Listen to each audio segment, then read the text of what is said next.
This month, we've heard several awesome testimonies about the impact tithing can have in the lives of believers. Here is one more. My husband and I have tried to plan for rainy days. That didn't seem to matter when I had to have neck surgery in November of 2014. I was told that my recovery time would take a while. I knew that time off from work would mean a difference in my pay with lots of hospital bills in addition to other bills we already had. My husband and I talked about our concerns for my health and my concern for only having one income. As always, he reassured me that we were not going to worry about money and just focus on my health. Surgery came and recovery began. As the holidays approached and hospital bills began to roll in along with all of our other bills, we began to feel the squeeze. And unfortunately, my first thought to alleviate the strain was to stop giving my tithes. While my tithe money seemed to fill the gap, a distance grew between me and God. It was not a conversation my husband and I had. I had just decided on my own. I told myself, as long as my husband was paying his tithes, we were okay. And as soon as I got back to work, I would resume my tithing. I didn't realize my wife had quit tithing, nor did I realize she was trying to save me some strain because I was always reassuring her we were fine.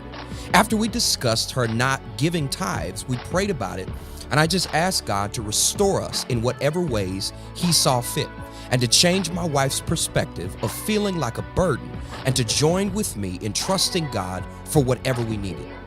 In late January of 2015, doctors found a lump in my neck, and I needed yet another surgery to remove it. While my health concerns grew, the worry of having one income would not leave me. I attended church a week after that surgery, and as I listened to Pastor P preach, I felt so convicted. I was praying, but wasn't trusting. I trusted only what I could see. I thought, "O ye of little faith," all of the times God has carried us. I had reduced Him to some bills and a savings account. I couldn't justify not giving my tithes. I decided that Sunday, going forward, that giving tithes and trusting God to provide is what I was going to do. As I began to give my tithes, the how that consumed me was replaced with the who that I know provides for me. I always tell my wife, He has been too good to us for you to doubt Him as soon as a little bit of trouble arises. My husband and I marvel at how 2 years later, we were able to pay all of the hospital bills off and pay down 80% of our debt. Just recently, our son got scholarships that covered most of his college costs too. With all of my doubt and disobedience, He never left us. Consistent tithing results in God's overwhelming reward. Not only will you see the impact in your finances, but in your health and relationships. Next Sunday is All Tithe Sunday, when everyone will bring at least 10% to give back to God. Let's all participate in this day, giving sacrificially, proportionately, with expectancy and consistently. Then we'll watch God bless us beyond what we could ask or think. Are you in?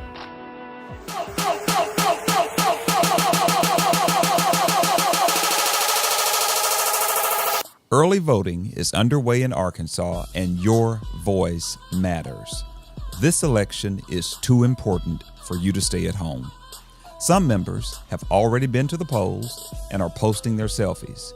If you have not already cast your ballot, bring your coworkers, friends, and family and meet Pastor P at the polls this Tuesday from 11 a.m. until 1 p.m. at the Pulaski County Regional Building at the intersection of West Markham and Broadway in Little Rock. For those who will be voting on November the 8th, the church will provide rides to the polls from 9 a.m. until 3 p.m. Simply call the church at 663-3955 beginning tomorrow to reserve a time slot, and we will be sure you make it to the polls that day. We value our military veterans for their service and sacrifice.